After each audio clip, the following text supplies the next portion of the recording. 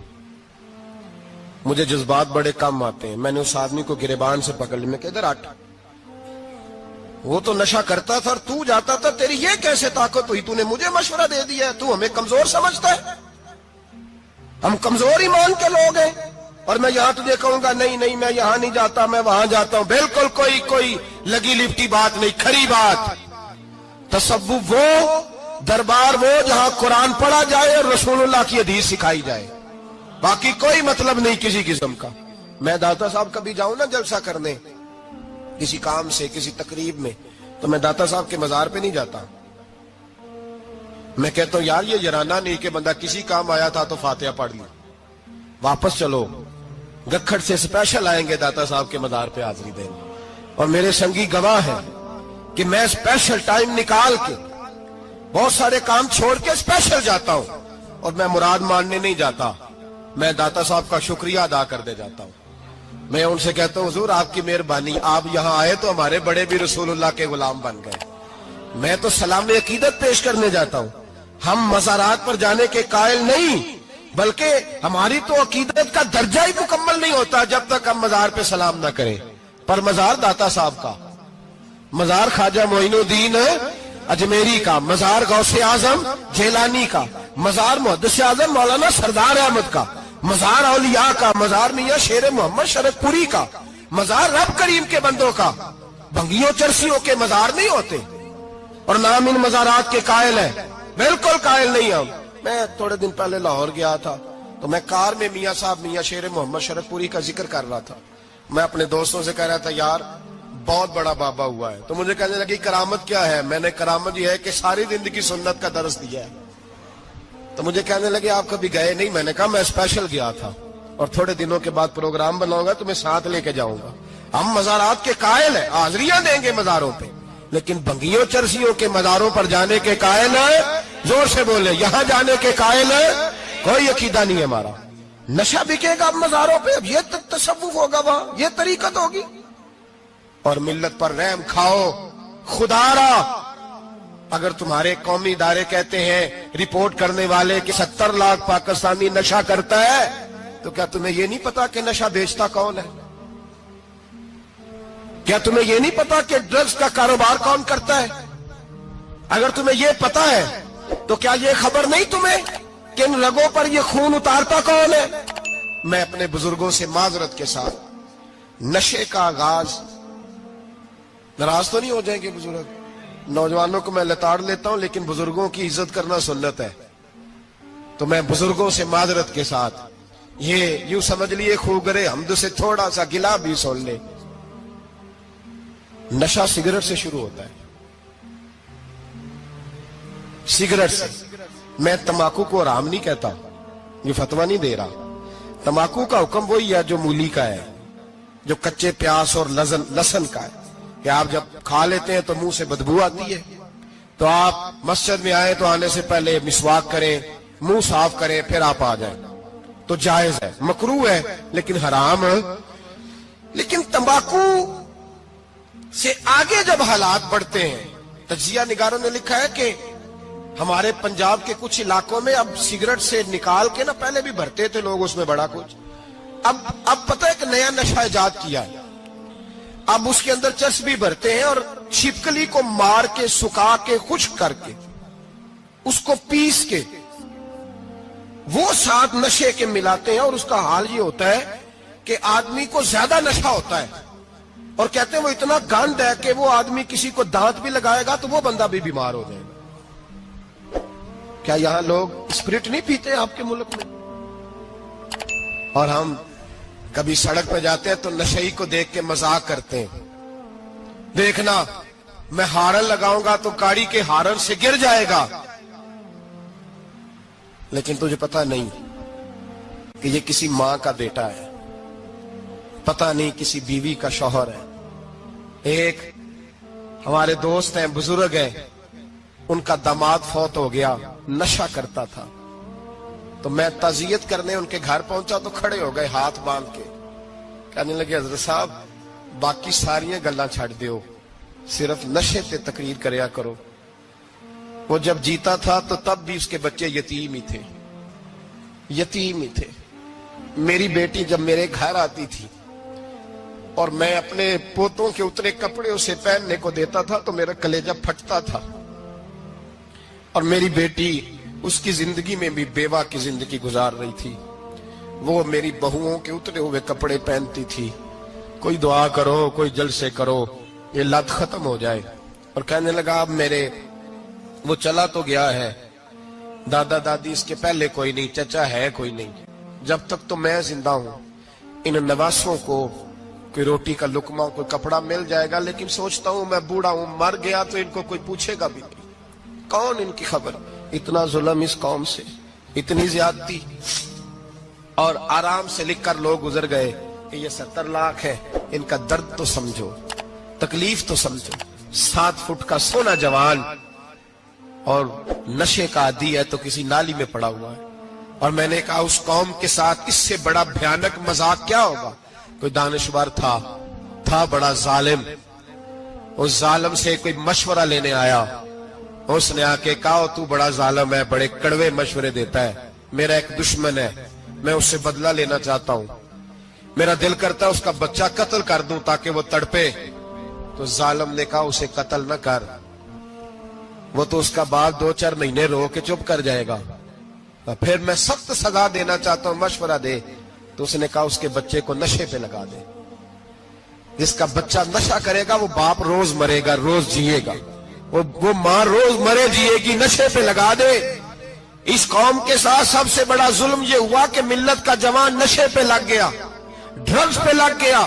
اتنے تباہ حالات ہوئے کہ جوان چڑھتی جوانیاں، اماں نے کتاب دے کے بھیجا تھا، اور کالج سے واپس آئے تو نشے کے ٹیکے ہاتھوں میں پکڑے ہوئے، ٹیکے.